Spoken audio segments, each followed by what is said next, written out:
Today I'm going to be talking about Cumae, which was the earliest ancient Greek colony that was founded on what we know today as the Italian mainland, the Italian peninsula.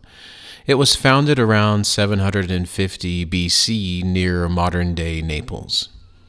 This site has a certain special connection to me personally because the music video for the Feeding Fingers song I Am Erasing Doors was filmed there. But before I get started, there is a passage from Virgil's Aeneid. It comes from Book 3 that I would like to read. But when you reach the city of Cumae and the sacred lakes, the groves that murmur there, you will see the frenzied prophetess within her cave, who chants the fates and commits her words to leaves. Whatever verses she has written down on leaves, she arranges in leaves within the cavern. These remain unmoved and keep their order well. But when at the hinge a light wind stirs the door, and scattered leaves, she never troubles then to gather them again within the cave, or to set them back in place, or join the songs. So those who seek her leave without advice, hating the Sibyl's cave. There's always been something in that passage, the image of the Sibyl scattering her prophecies on leaves, letting them fall into disorder, that's always felt familiar to me as an artist, because if I'm being honest, I rarely, if ever, really understand what I'm doing when I'm doing it. When I'm writing music, I'm not operating from a place of clear intention, and I certainly don't have a message. It's not like I sit down and think, this is what this song means. It's much closer to that image that Virgil gives us about fragments and impulses and phrases and sounds, things that feel right in the moment but don't necessarily resolve into any type of coherent structure, at least not while I'm inside them. I arrange them, I follow them, I let them accumulate, but I don't control them in any sort of totalizing way. And like the Sibyl, I don't go back and gather the leaves, or at least not immediately, sometimes not ever. What tends to happen instead is that meaning arrives later, years later, sometimes if at all, if ever, and I'll revisit something I wrote and suddenly recognize patterns or ideas that I couldn't have articulated at the time of writing. It's as if the work knew what it was doing before I did. Or maybe more accurately, it was operating at a level that doesn't translate easily into conscious intention, at least not in real time. And there's another part of this that I've noticed, not just in myself, but in what a lot of other artists and athletes describe when they talk about being, for lack of a better phrase, in the zone. There's a kind of fragile balance to it. The moment you start questioning it, asking yourself what you're doing, trying to interpret it while it's happening, that's often exactly when it collapses. The flow breaks. The thing you were inside of suddenly becomes something you're standing outside of and looking at, and it just completely stops working. It's almost as if whatever that process is, call it instinct or intuition, or if you want to be more poetic about it, call it the muse. It doesn't want to be addressed directly. It resists interrogation. And the more you try to pin it down, the more it slips away. In some cases, it can even feel like it punishes you for getting in the way, like it withdraws or goes simply silent. And maybe that's just maybe that's an exaggeration, but it's a familiar one. There's always that underlying fear that if you interfere too much, if you overanalyze while you're in the middle of it, you might lose access to it altogether and forever. And maybe I'm going a little bit too far off topic, but even recently I was reading, or rereading rather, The interviews with Francis Bacon, compiled by David Sylvester, titled The Brutality of Fact, where even he talks about this phenomenon several times, not in so many words, but in his own way. And now I suppose I should be very clear here, but I am in no way suggesting that I'm anything even remotely similar to the Cumaean Sibyl or any type of Sibyl, or there's no claim here to any type of prophecy or inspiration in some elevated or mystical sense or access to any kind of special knowledge. What I'm responding to is much simpler and I think more universal.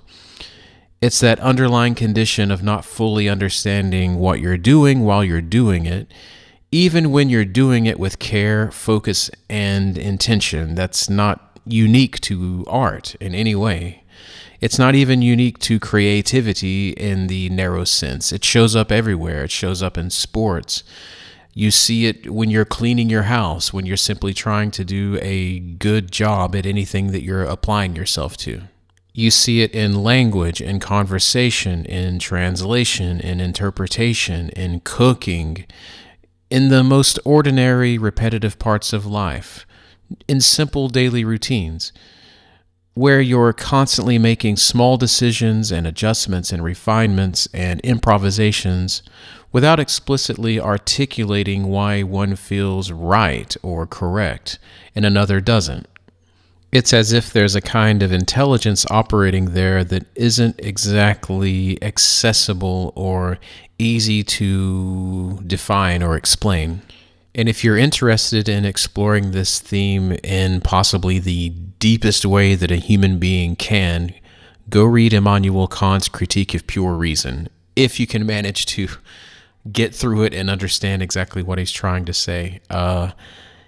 To my knowledge, there is no other work ever composed in human history that comes even close to what he wrote in that work, but that's a conversation for another day.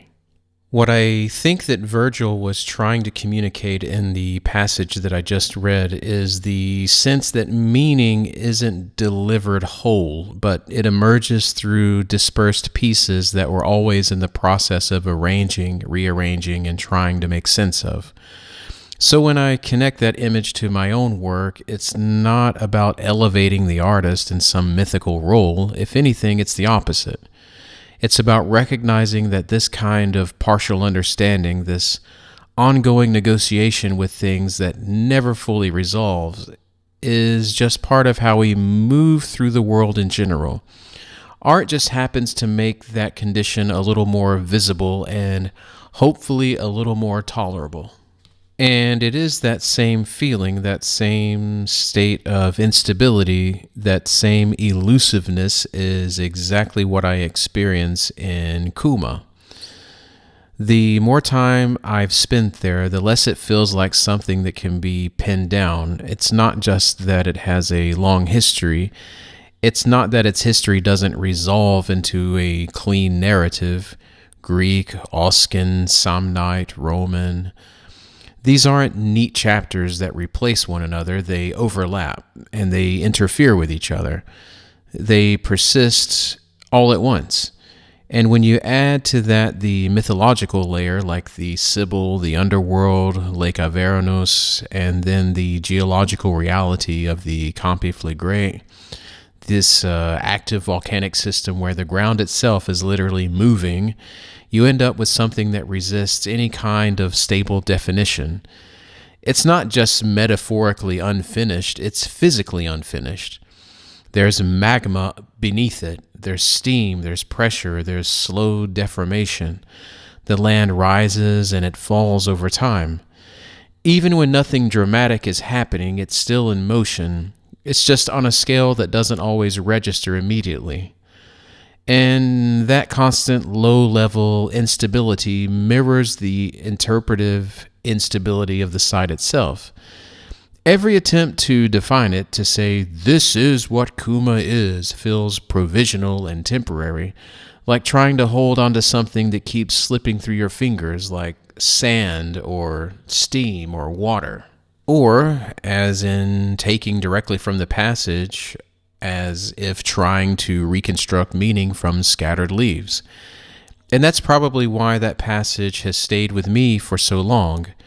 I first read the Aeneid years ago when I was deep into studying Italian, at a point where language wasn't just something I was learning, but something I was actively living inside of. I read it in Italian with the Latin running alongside it in parallel, moving back and forth between the two, feeling how meaning shifted between linguistic systems, how certain words carried different weights depending on the structure surrounding them. And that was also during a very specific moment in my life when I was preparing to become a dual citizen of the United States and Italy. So there was already this underlying sense of transition or crossing between identities, between languages, between different cultural frameworks.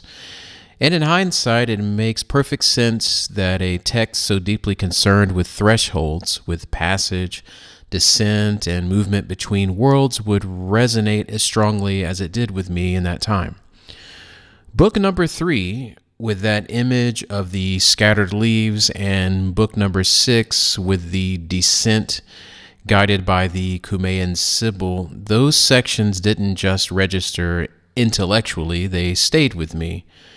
And over time, they've become less like literary references and more like structural metaphors for how I understand both creativity and place. Because whether it's a song or a translation or a landscape like Cumae, there's always this tension between the desire to fix meaning and the reality that meaning is always shifting. It's always in motion. It's never fully resolved. And maybe that's not something that should be overcome.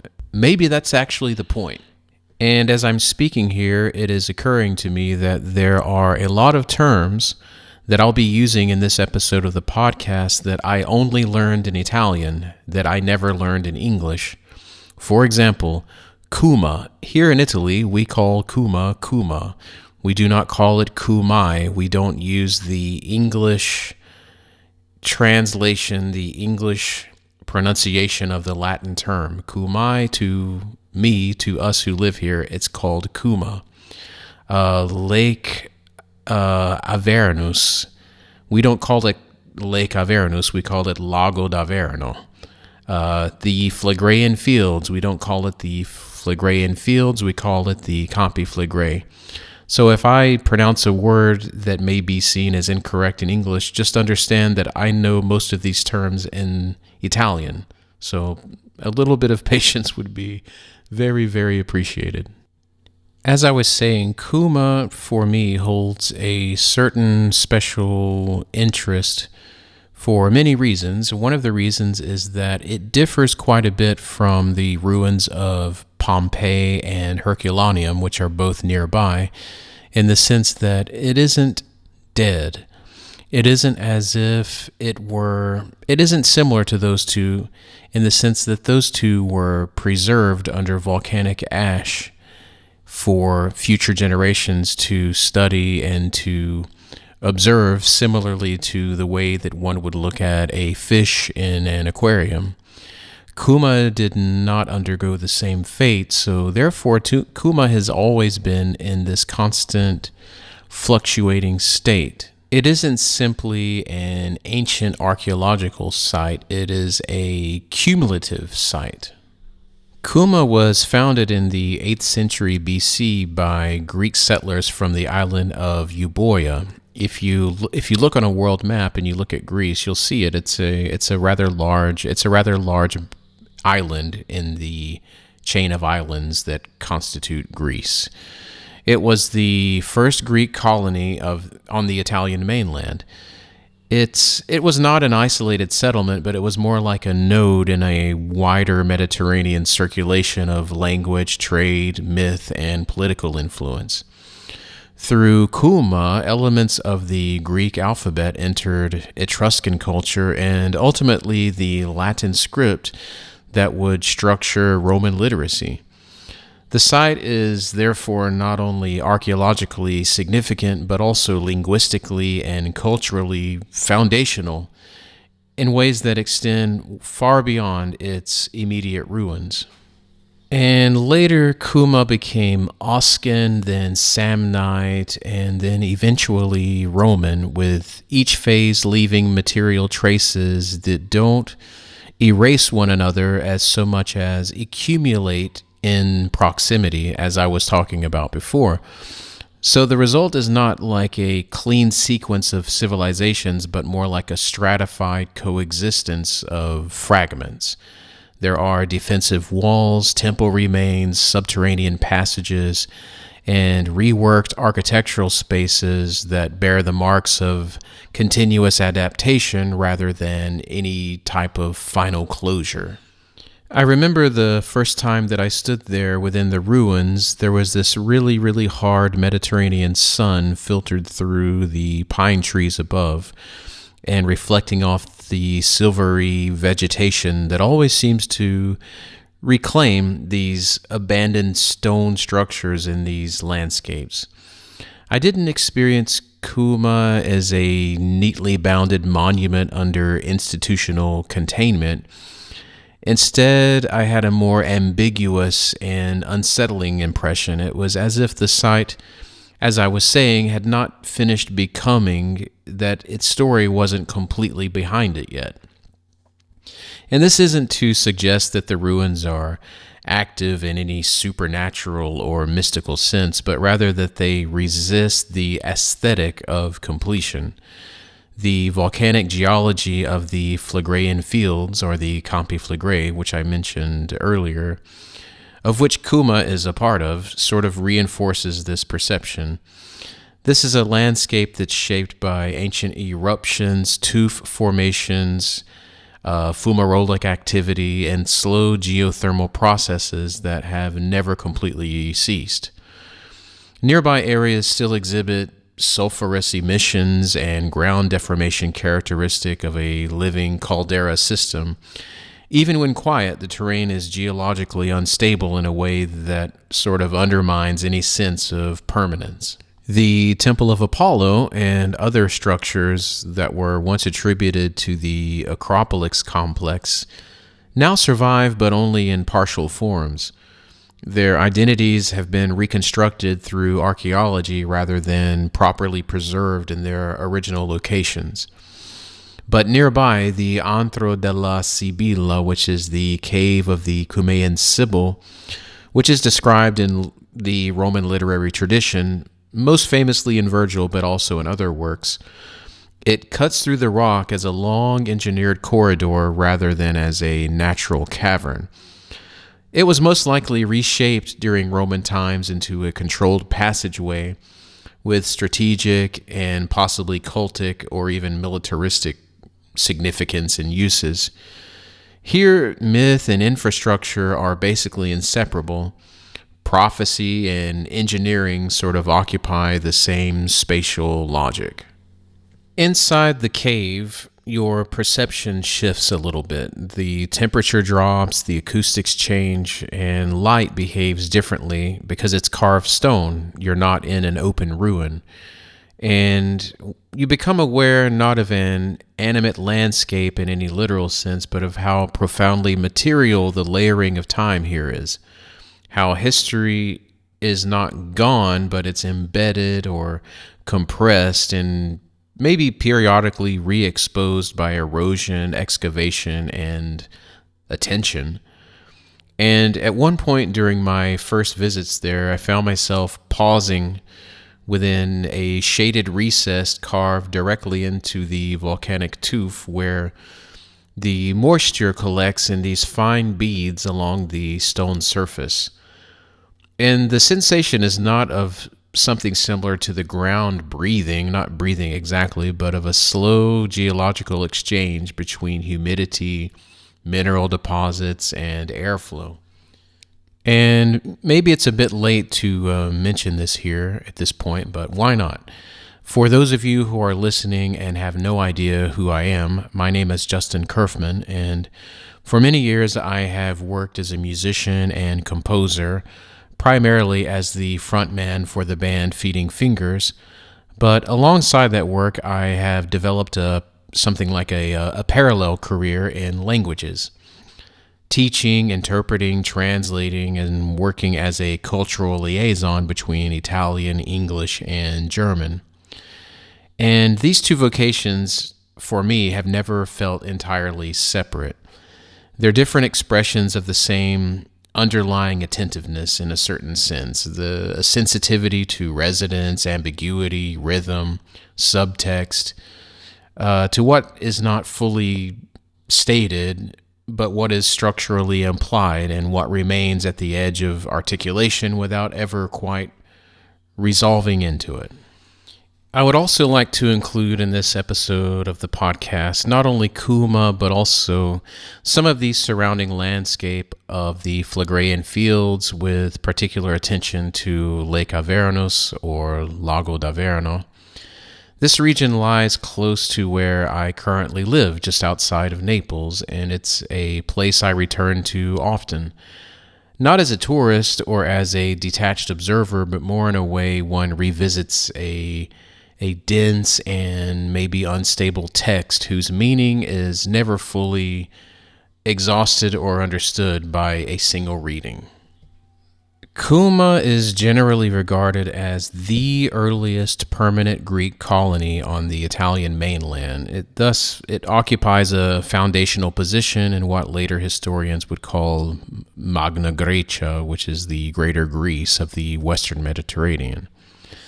The settlers were primarily associated with Euboean cities, which during the early Archaic period were deeply engaged in maritime expansion, trade networks, and colonial experimentation across the Aegean and beyond.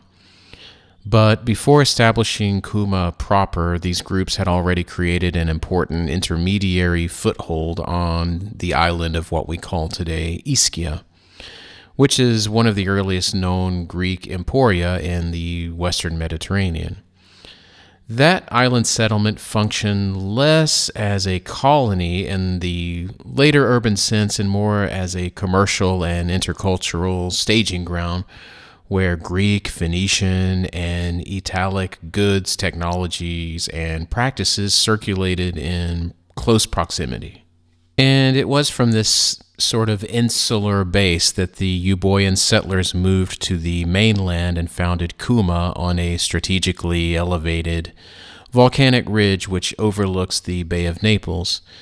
The site offered multiple and obvious advantages. It had defensible topography, there was a proximity to fertile volcanic soil, access to maritime routes, and there was also the ability to control inland corridors which were leading toward Campania's interior. It was not an isolated choice, but a calculated placement within a broader network of Mediterranean exchange. Some ancient tradition preserves some of the specific names of some of the early founders, though these figures are not securely verifiable in any type of record, and they're often reconstructed from later literary sources as if they were mythical figures. Like many early colonial narratives, the details blend historical memory with a certain type of cultural framing rather than strict documentary certainty, because documentation simply doesn't exist. And the relationship between the new-coming Euboeans together with the indigenous Italic populations was not one of simple replacement. Instead, it was more similar to a long process of contact and negotiation, intermarriage, conflict, and gradual cultural entanglement. The original people of the region included various Oscan-speaking groups and other Italic communities whose cultures were already developing complex agricultural, religious, and settlement systems. And over time, these interactions produced hybrid forms of architecture and ritual practice and material culture that cannot simply be reduced to the idea of a one-directional Hellenization process. Just to give an example of how fact and fiction and myth and reality sort of merge together in this area, in the later literary tradition, particularly in both Greek and Roman sources, They sometimes projected mythic or semi-mythic populations onto the landscape, like the Cimmerians, who are famously described in Homer as dwelling in perpetual darkness, where they were associated by ancient authors with the region around Cumae, likely as a poetic or symbolic overlay rather than an ethnographically accurate description of true local populations. In fact, there's a strong possibility that this simple reading of Homer created or started to create this association of Cumae and subterranean passageways that would later feed into the development of traditions surrounding the Cumaean Sibyl and the entrance to the underworld. There is the possibility that the origin of this idea simply comes from a misunderstanding dating back to the work of Homer. But what we do know that the Euboean settlers brought with them was not simply material culture in a narrow sense, but a fully articulated cultural system. There was a Greek dialect, religious practices that were centered on Olympian deities, especially Apollo, in his more prophetic aspect. There was architectural knowledge that was adapted to temple construction and fortified settlement, ceramic and metallurgical technologies, and a maritime commercial worldview that was shaped by extensive Aegean and Eastern Mediterranean connectivity.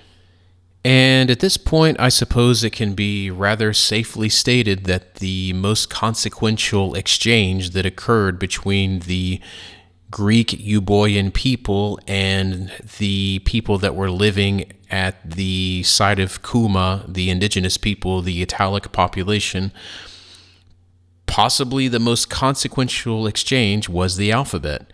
They transmitted a regional variant of the early Greek alphabet, which is part of the so-called Western Greek or Euboean script tradition that is even often identified in scholarship as the Cumaean alphabet. So let's pause there for a moment and let's take a moment to trace back the alphabet that we use today, because it doesn't begin with Latin and it doesn't begin with Greek. Its roots lie much earlier. Its roots lie in the Phoenician writing system of around 1200 BC, which had only consonants. When Greek speakers encountered it around the 8th century BC, they reshaped it into a really decisive way. They introduced symbols for vowels, or what we consider vowels today, turning it into something much closer to the alphabet that we have today. And also within Greek, there was no single unified system. There was a series of dialects, and for our purposes today, the Western variant or the Euboean variant is what we're talking about today. This is the one that became especially important for our story. This script passed to the Etruscans in Italy, and they adapted it into their own languages, and then it went to the Romans, who gradually refined it into the early Latin alphabet. The Latin system initially had fewer letters than ours today, and it lacked characters like J, U, and W. And over centuries, as Latin evolved and later spread across Europe, scribes and scholars gradually reshaped it into the 26-letter alphabet that we have now. So what we write with isn't fixed or inevitable. It's the outcome of continuous adaptation, moving from Phoenician scribes to Greek colonists, through Cumae into Etruscan hands, and finally into Roman and medieval European usage. The alphabet is, in a very real sense, layered history that's made visible. If you take the time to zoom out on individual letters, the history becomes even clearer. So this is where we enter into something that really gets me going. So let's take the letter H, for example. In Phoenician, its ancestor was Het, which represents a rough, breathy consonant. And then the Greeks adopted it as Eta. In Eastern Greek dialects, it eventually shifted into a type of vowel sound, but in Western Greek alphabets like the Euboean one that we're talking about today, it continued to represent an H-like consonant like we have now. And then the Etruscans and Romans inherited that consonant value. So our modern H ultimately preserves that Western Greek usage that was transmitted through Cumae. So now let's take the letter X. In the Western Greek alphabet, X was used for a KS sound, the two letters together, instead of the later classical Greek system where that sound is written differently and pronounced a bit differently. The Etruscans adopted this usage and the Romans kept it. And this is why Latin and modern English, we still use the letter X for the KS sound as in exit or complex. It's a direct inheritance from that Western Greek Euboean tradition. As for how we ended up with 26 letters, that was a much slower historical process. The early Latin had around 21 letters and did not distinguish J from I or U from V. And over time, I and J diverged to represent vowel and consonant uses, while U and V separated in medieval writing practices. W emerged later in Northern Europe as a double V or doppia vu to represent Germanic sounds that Latin did not originally have. So even something as ordinary as a single letter carries a long chain of transmission. Phoenician, Greek, Euboean, via Cumae, Etruscan, Latin, modern alphabets. And through that chain, the alphabet didn't just travel, it changed shape at every step, adapting to new languages, new sounds, and new cultures. So maybe just for fun, a little bit later, we'll come back to this type of thing, and maybe we'll get a little bit more into etymology also, which is another passion that I have. But for the moment, let's take a break and talk a little bit about the geology of this area, which is admittedly a bit of a weak spot for me. But what makes Cumae so striking in another way is not just its history, but it's also the ground itself. The city sits inside the Campi Phlegrae, or the Phlegraean Fields, which is a massive volcanic caldera, which is west of Naples, that's still very, very much active. This isn't a dormant volcano. It's a living system of heat, gas, and shifting earth full of fumaroles, hot springs, and underground movement. And maybe one of its most unusual features is something called bradyseism, which is a slow rising and sinking of the ground over time. In places like Pozzuoli, for example, the land has literally lifted or dropped by several meters within the course of decades. The harbors shift, the buildings strain, and people live with a constant awareness and fear that the earth beneath them is not fixed, it's not stable. That sense of instability, it's not abstract. The local people have to adapt to it in very real ways, especially during periods of increased seismic activity. It creates a background awareness that the landscape is always slightly unpredictable. And then at the center of this volcanic system lies Lake Avernus. It's a nearly perfect circular crater lake, and today it looks calm and peaceful.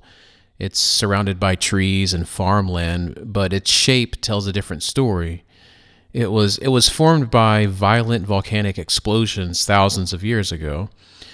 And even now, the lake has an unusual stillness. On quiet days, the water can feel almost unnaturally motionless. The effect comes from the crater walls blocking wind and shaping the climate, or the microclimate. But in the ancient world, this stillness invited a certain type of interpretation. The volcanic areas like this release gases like carbon dioxide in very, very high concentration. And the low-lying sheltered spots, those gases can collect near the ground. And many writers believed that Avernus was a place without birds, possibly because animals avoided certain areas. And over time, that observation blended with myth, and the lake became known as an entrance to the underworld in the Roman imagination. You can find this in the text of Virgil. And then nearby, there's also the Grotta del Cane, or the Cave of the Dog.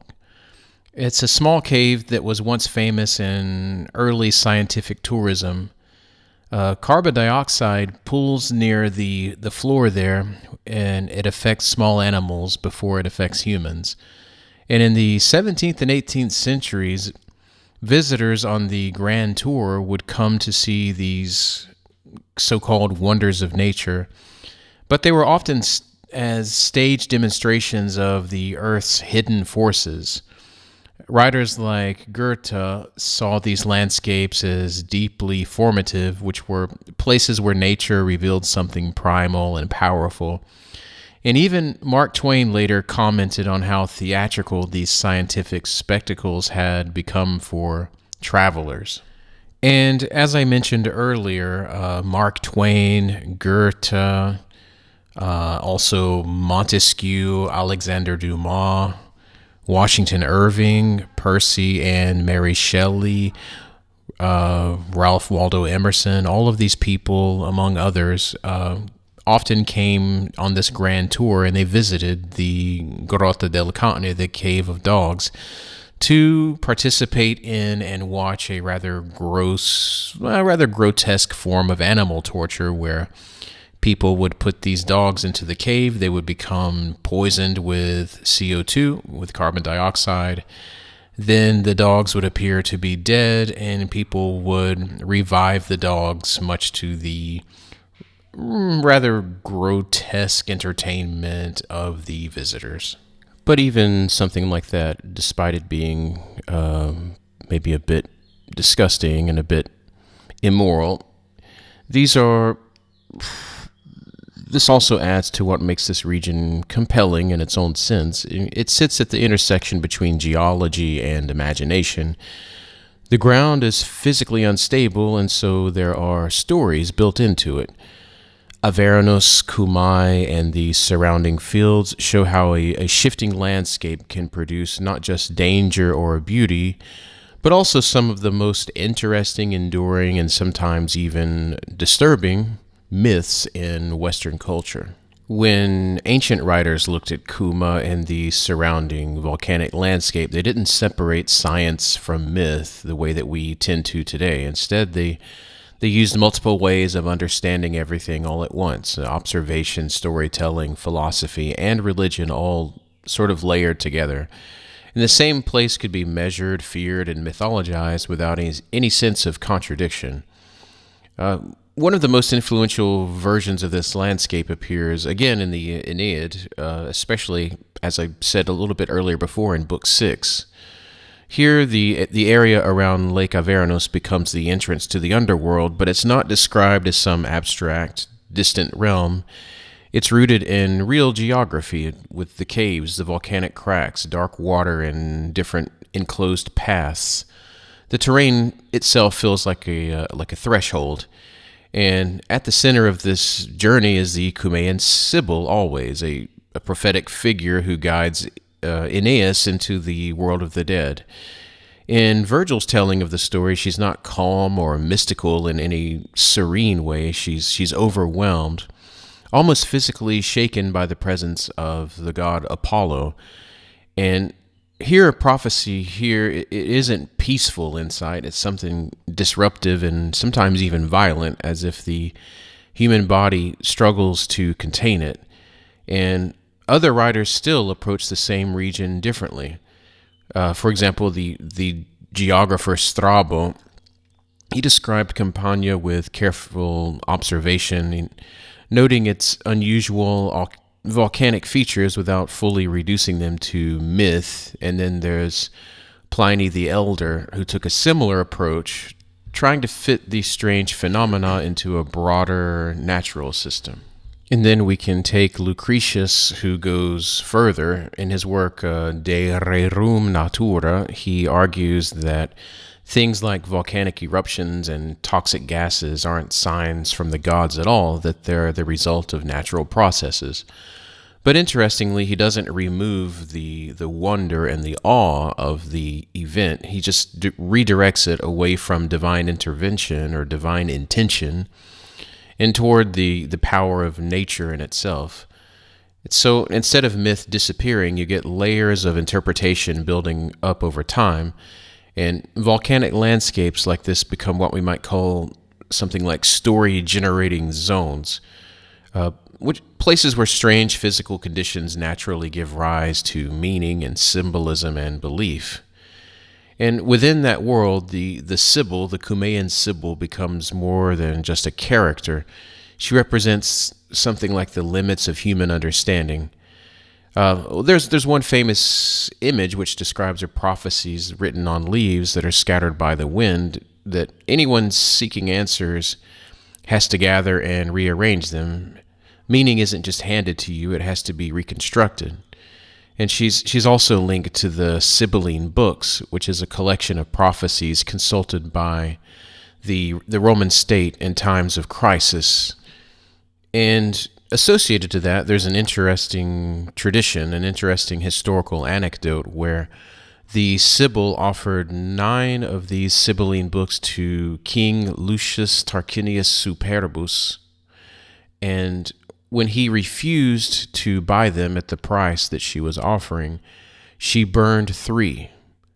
And then he still refused to buy them, so she burned 3 more, still offering to sell them at the same price as the original 9, continuing to burn them until finally the king relented and he bought only 3 of the 9 books, but at the full original price.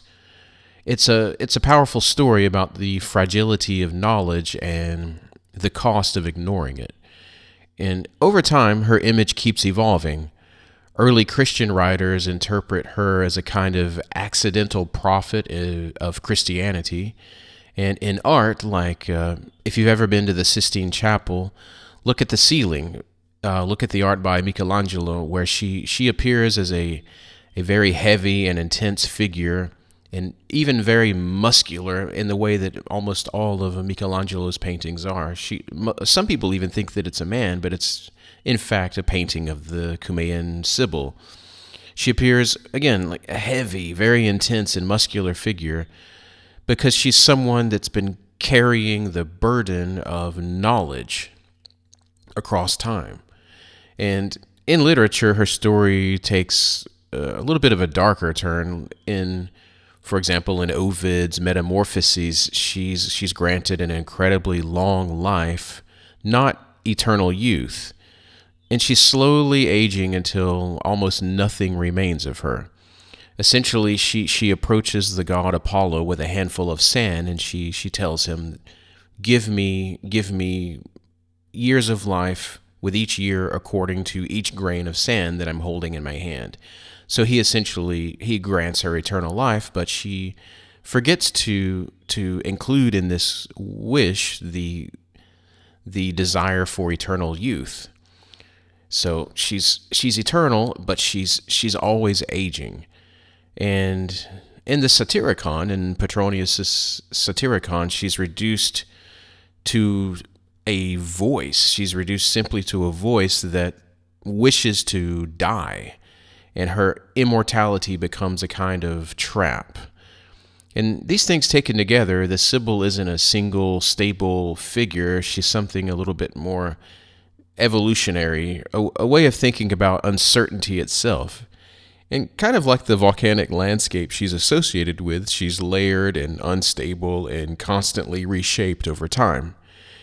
And maybe that's the point here.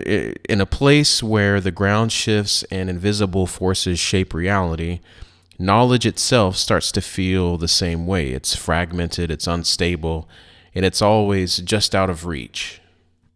You can still walk into what's traditionally considered the Sibyl's cave, or the Antro della Sibilla, which is inside the archaeological park of Cumae. But there's an important distinction to keep in mind. What you're entering into today is a physical structure shaped by history and also a place layered with centuries of interpretation.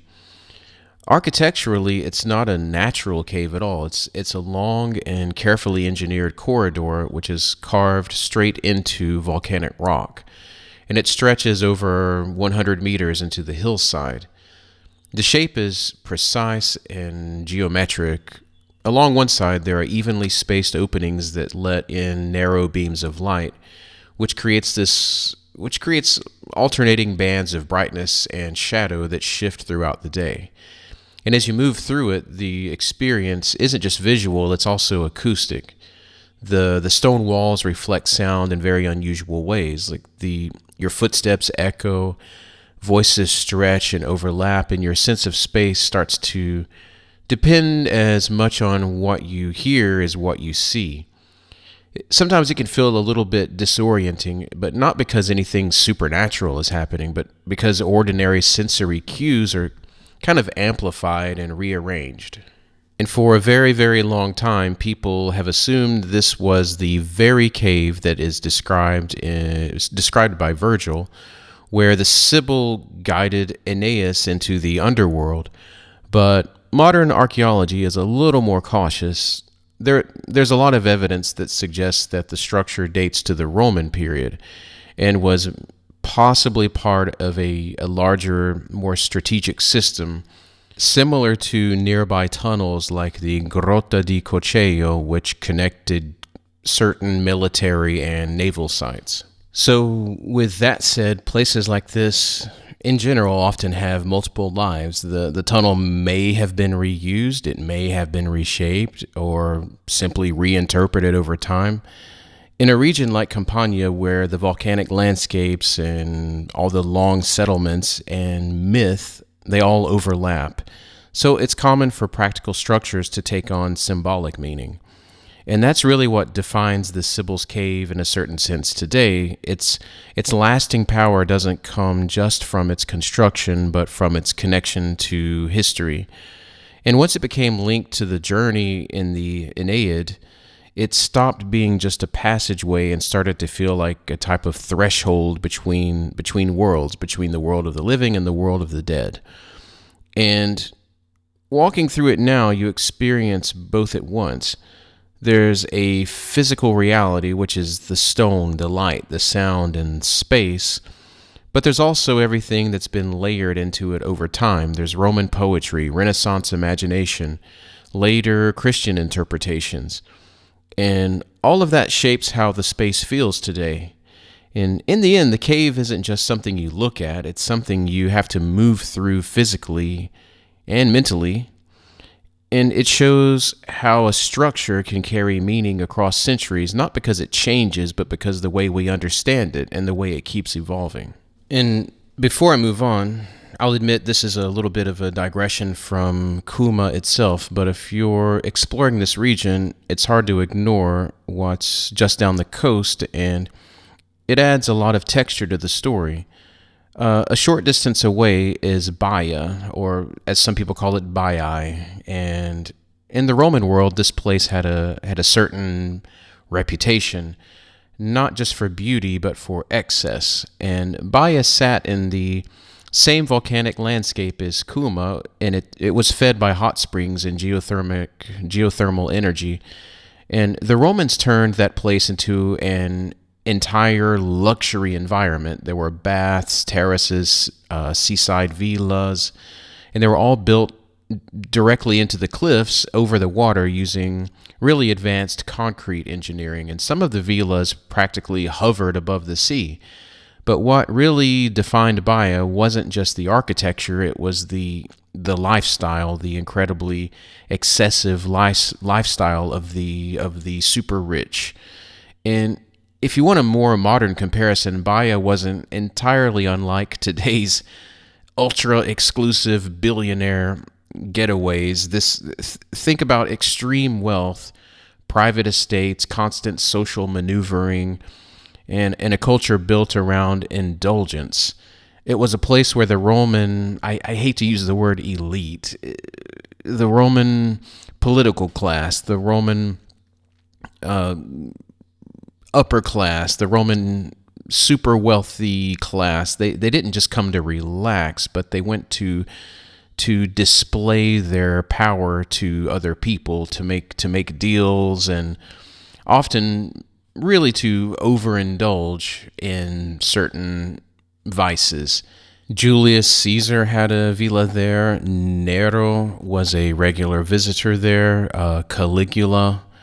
To put this into sort of a modern comparison, it was a bit similar to a certain island that we all know about, that everyone has been talking about in the modern period. In short, there's really nothing new under the sun. In fact, Seneca, in his letters, he really criticizes Baia as a place that weakens people, not just morally, but also mentally. He argues that constant luxury, it can dull discipline and it can scatter your attention, and it makes people soft and stupid. And in his view, environments like this don't just affect individuals, but it spreads outward, and it shapes the broader culture, eroding resilience and ultimately weakening society itself.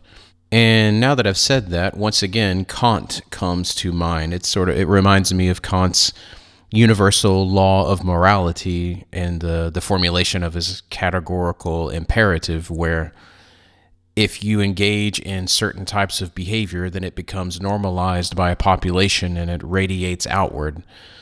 I'm not sure, I haven't looked into it, but I assume that Kant possibly read Seneca and maybe he pulled some of those ideas from Seneca. I'm not sure. I'll have to look into that. I'm interested now. In other words, too much comfort and debauchery doesn't just corrupt, it can make a population less capable. And that tension between refinement and decay is captured perfectly, in my opinion, in the work of Petronius in the Satyricon. The book isn't set only in Baia, but it feels like it belongs there. It's chaotic, it's episodic, it's often obscene, and it's deeply observant about how people behave when social norms really start to loosen. You get scenes of grotesque banquets, social climbing, sexual excess, and characters that are constantly performing extreme versions of themselves. It can be funny, it can be unsettling, but it's always very human. And Petronius himself lived in that world, and his death is as striking as his writing. He was accused of treason under Nero, and he didn't rush off to a dramatic end. Instead, he staged his suicide slowly and almost casually. He opened his veins, and he would bind them and then reopen them while he was talking to friends and listening to poetry and dining. And he slowly bled himself to death in front of his friends at the dinner table, essentially. And according to Tacitus, he avoided philosophical speeches about death. Instead, he kept things light and almost ironic, and he turned his final moments into something of a performance. It can be a little unsettling and controlled and completely in line with the culture that he was describing. If you're interested in literature from this period that's similar to that shows Roman life in all of its messiness and decadence, and not in this polished academic type of way, you should really read the Satyricon. And there's also a really, really fantastic anthology, a fantastic collection called The Daedalus Book of Roman Decadence, which was published by Daedalus Books in the UK some years ago, which brings together a lot of different texts, not just from Petronius, but from other much lesser known and obscure writers from that period, that explore exactly this side of Roman culture, which you will basically never hear about in school. And meanwhile, the landscape itself adds another layer to all of this. And Baia wasn't built on a stable ground either. It was just like the rest of the Campi Phlegraei. It sits on a volcanic system that slowly rises and falls. And over time, parts of that ancient city also have sunk into the sea. And today you can dive down and see submerged villas, mosaics, and harbor structures and entire luxury spaces that have been preserved underwater. So there's something almost poetic and maybe a little ironic about it. It's a place defined by excess and pleasure and permanence that dissolved into the shifting ground beneath it. And seen along Cumae, Baia completes the picture in a certain way. Cumae gives you the myth and the threshold to the underworld, and the wider volcanic area of the human attempts to understand and control nature. And Baia, that's where the wealth, the power, the corruption, the indulgence, it all plays out at full intensity. And all of this sits on unstable ground, physically and in a lot of ways culturally too. And maybe that's the deeper thread running through this entire region. It's a landscape where beauty and danger and pleasure, all of it collapses, and it's never entirely separated, but it's always just slightly overlapping. So for me, what makes Cumae so compelling is how all of this exists together. The geology, the history, and imagination aren't separated there. They overlap, they interfere, and they reinforce each other. And because of that, Cumae doesn't offer a single final explanation. It's not a place that you figure out once and you move on from it. The more you engage with it, the more it shifts depending on what you notice, what you bring to it, and how long you're willing to sit with it. And when you're walking through Cumae, it means moving through different kinds of time at once. The slow movement beneath your feet, the traces of the people who built and lived and left, and the persistence of the stories that still shape how we see it. And those layers they never fully resolve into one clear picture. They stay slightly out of alignment, and maybe that's the point. And Cumae isn't a place that gives you answers. It's a place that keeps generating questions quietly and steadily through the interaction of earth, history, and perception. And as I'm wrapping this up and before I get out of here, there were a few things that came to mind that I wanted to elaborate on. For example, Lago d'Averno, or Lake Avernus, the word Averno, or Avernus, comes from the ancient Greek. It's a word pronounced aiornos, which means birdless or to be without birds. And a few other interesting facts about Lake Avernus. Not only the association of Hades through Virgil's Aeneid or the underworld in general, but as I mentioned earlier, Baia, the luxurious resort town for Rome's ultra-wealthy, this is where things get interesting. Some historians believe or suggest that the ultra-wealthy, these people, may have taken part in rituals tied to the underworld deities in that area. And people like Caesar, as I mentioned, Nero, Hadrian, Cicero, Pompey, these men with great power and wealth and influence. Whether they participated in these rituals is debated, but the setting clearly fed into the mythology. And later, in around 35, 37 BC, the lake took on a different role. Like, for example, Agrippa turned it into a naval base for Octavian's war against Mark Antony, which also linked it to Cumae with this massive tunnel that I mentioned earlier, the Grotta di Coceo. But today, Avernus is calm and scenic. It's the birds glide across the surface with no problem. There are cats everywhere taking a nap. And this gateway to hell feels more like a quiet escape now. Though its darker past still lingers just beneath the surface if you know the history. Another thing I wanted to touch on a little bit is Virgil and the Aeneid. I know that in this period, poor Virgil is going through a bit of a crisis because of the perceived propaganda that the Aeneid was for the Roman Empire. There's a case to be made that, yes, that's true. It was used by Augustus as a form of propaganda for the state.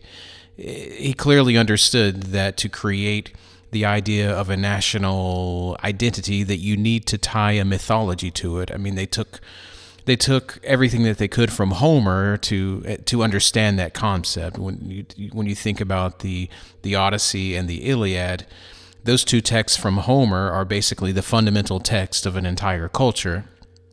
And the Romans didn't have a text like that. So yes, Augustus, he saw what Virgil was creating, and he did use that text to that end, to establish this propaganda, this state propaganda text, to try to create a Roman identity. But it wasn't written by Virgil specifically for this purpose. It isn't as if Virgil had this nefarious purpose when he was writing it. In fact, he was writing it before Augustus was in contact with him specifically about this text. Yes, he did read parts of the text to Augustus, and then Augustus obviously guided him in certain directions to write the Aeneid in the way that it's written, but Augustus didn't have so much guidance. Poor Virgil. That's really all that I can say, because the work in itself it's a beautifully written work. It's been important over so many years, so many millennia for a reason. Not all of it is beautiful, of course. It's not as good as Homer. Obviously, you can make the argument that almost nothing is as good as Homer, except for maybe Dante, the Divine Comedy. But I would recommend that if you're going to approach that work, just look at Book 3 and Book 6. If you like Book 3 and especially Book 6, then take the time to read the rest of it and sit with it and try your best to look at it as a literary work in and of itself, and not necessarily as a work of state propaganda. In addition to that, you would be a fool to think that you are also not the product of a type of national mythology. For example, just from the culture that I come from, the United States, films instead of literature mostly. Films like Top Gun Maverick, Black Hawk Down, even the Transformers, and a good portion of the Marvel films, especially Captain America and Iron Man. Almost all of these films have either been partially funded by the military, or at least the military and the CIA and Mossad having their hands into the production of these films to sort of create a national narrative, and using entertainment in order to do it. It's something that's been going on for 2, 3, 4,000 years. You're not immune to it. And if you're interested in that type of thing, if you're interested in propaganda and the history of propaganda and the way it's been used, I really recommend that you start with the granddaddy of them all. Just look at Edward Bernays, Sigmund Freud's nephew, who wrote the book titled simply Propaganda. Also read a bit of Le Bon, and if you want to just have some fun, even check out 3 books by Jay Dyer, Esoteric Hollywood #1, Esoteric Hollywood #2, Esoteric Hollywood #3, and even pick up Kenneth Anger's books. Read Hollywood Babylon 1 and 2. I mean, my God, Mark Randolph, the co-founder of Netflix, is related to Edward Bernays. Edward Bernays was his paternal great-uncle. But that doesn't necessarily mean that there aren't some wonderful films and television shows to be watched on Netflix. It's just to say that art and music and literature can be used in nefarious ways. It can be used in manipulative ways, but it can also be used in beautiful and interesting ways. It depends on who's consuming it and who's giving it to you. And that brings us to the end of this first episode. If you've made it this far, thank you. I really appreciate you taking the time to sit with me, especially as I figure this whole thing out and as the training wheels come off a bit. This podcast is going to be a space where I explore things that interest me: history, art, music, literature, film, the humanities in a broad sense, and sometimes even science.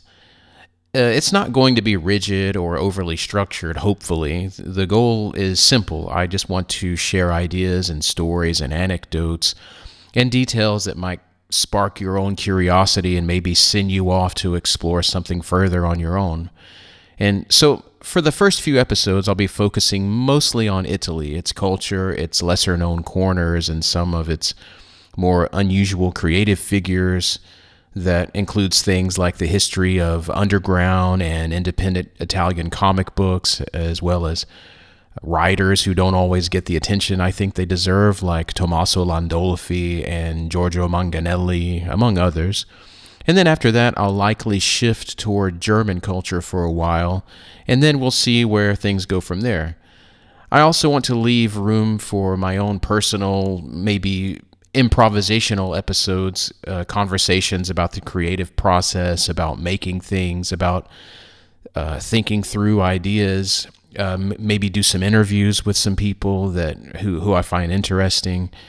And so if any of that sounds interesting to you, stick around. And thanks again for listening, and I'll see you in the next one. If you liked what you heard and you would like to support this podcast, if you would like to support this project, feel free to go to my Patreon page. It's patreon.com/Justin Curfman 1.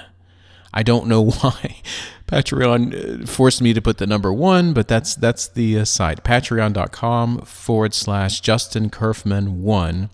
And I also have a Substack. You can find me on Substack too, where I'll be posting the podcast, maybe some articles, some things that I've been writing and thinking about. Those are 2 great ways to do it. You can simply share with your friends and family as well. Thanks a lot. Bye-bye.